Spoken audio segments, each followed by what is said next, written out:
Ce mardi 7 février 2023, Benoît était l'invité de Jordan Deluxe, dans son émission chez Jordan.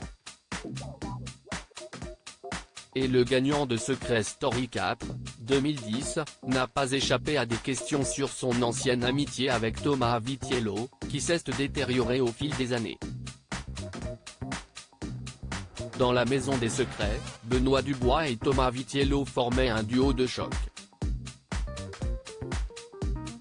Les deux candidats, qui se surnommaient Brigitte et Josiane, ont fait rire les téléspectateurs de TF1 en critiquant avec humour les autres participants notamment. Ils ont ensuite monté des vidéos humoristiques pour NRJ12 et sont même montés sur scène ensemble pour un spectacle. Mais aujourd'hui et depuis quelques années, les anciens candidats de télé-réalité sont en froid. Et l'interview que Lebrun, qui a bien maigri, a donné à Sam Zira n'a rien arrangé. Un sujet évoqué dans Chez Jordan.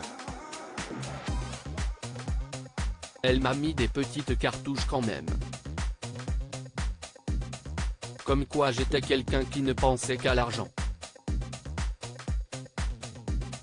Il faut savoir que sur la fin, on voulait prendre des chemins artistiques complètement différents.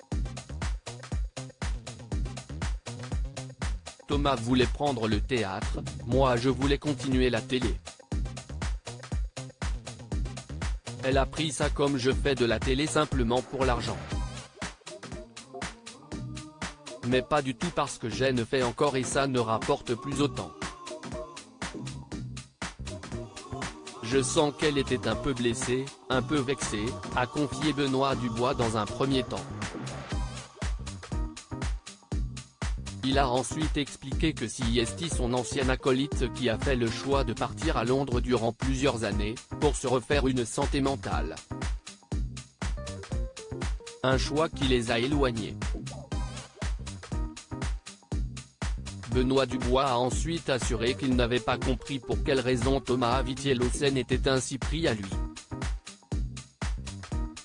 Qu'on aille boire un verre et qu'elle me dise ce qui va et ce qui ne va pas. Je n'ai des dossiers sur elle et pourtant, je ne les sortirai jamais.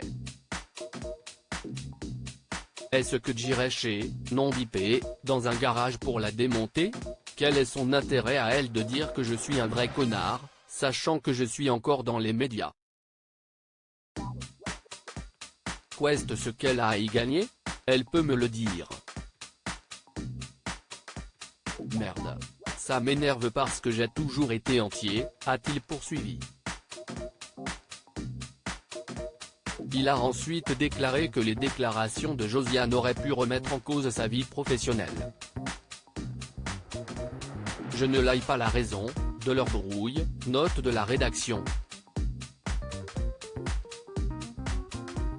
Je n'aille plus aucun contact, a-t-il conclu.